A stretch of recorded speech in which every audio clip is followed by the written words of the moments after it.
However you're arriving here, you get within a certain distance of this place and you run into something. And it's a feeling. There's no place else on earth like this. I think we live in the most beautiful place on Mother Earth. We're in an era today where not that long ago we just had a telephone. You know, you could talk, but it was limiting. And then we came into the era of internet. So now, us coastal communities, we can actually talk to each other. And that's really powerful to be able to communicate.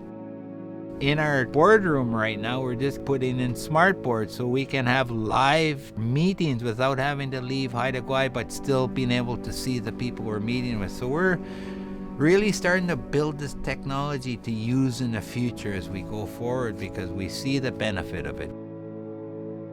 The Haida Nation works very closely with other First Nation governments in collaboration across the Northern Shelf bioregion as part of the Marine Protected Area Network process, where we're working with the province of BC and the Department of Fisheries and Oceans to develop a protected area network. Having that strong connection between HaidaGwaii and those other communities, I think, will be really, really crucial and important. I'm Mark Grinder, and I'm currently a Haida Fisheries Guardian and also do joint patrols with DFO. We're part of keeping track of what people are doing and catching, and we are there to help and to kind of protect our natural resources. We're always out in the field and we kind of have a very good idea what is going on at whatever season, and connection is very important. The Haida Nation itself over the last 12 years has grown exponentially, and with that has in the importance of being able to connect with people within the organization that has offices both in Masset and Skidegate. That's increased as well, and so it's been critical on the islands to have that kind of connectivity. But then in addition, for marine planning, we also work with First Nations on the North Coast, Central Coast, and Northern Vancouver Island.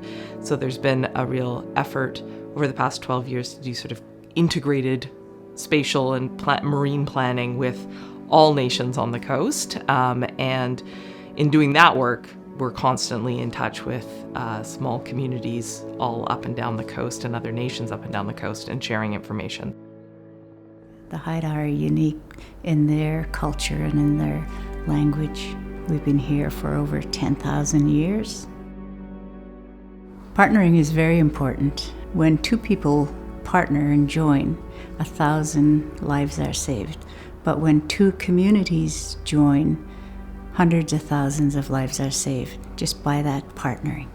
Through Connected North, 40 communities will be joined, 40 schools, and the knowledge that each community is going to learn from the other communities is going to be phenomenal. Information sharing is the biggest thing. There was quite a fear that we were in danger of losing our language. We're still fortunate to have, I don't know, maybe around 10, 11 speakers left. We have a Haida language app, and it's available electronically, but they've added about another 600 words to our Haida glossary. So with that all digitized, it's easy to put on these apps.